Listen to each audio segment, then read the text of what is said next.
Have you ever had this problem where you're trying to plane something square with a hand plane, and what you find is that it's just not perfectly square? It can be really quite challenging to actually be perfect with a hand plane, and human error does exist. So on this back side, we're low on the left-hand side, but on this front side, we're low on the right-hand side. So what's happened is, as I've planed, I've pitched the hand plane from right to left, and it's caused that unevenness. So I'm going to show you the quickest and easiest way to achieve perfection by planing perfectly square every single time. And it's literally as easy as gluing a couple of strips to a small piece of plywood and using a clamp.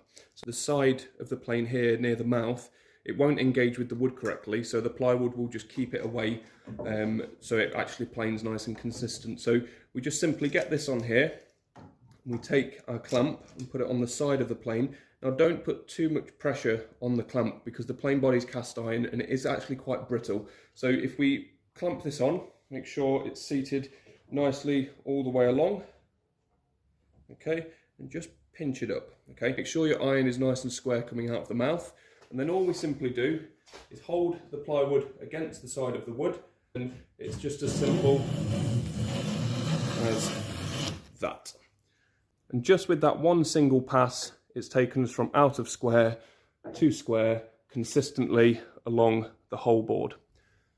And it's just that easy, so you don't have to spend hours and hours mastering the plane when you can do this nice and simple. As long as your plane is sharp, the iron is square coming out of the mouth, and also you've got this piece of plywood, just keep pressure on the side and do this easy.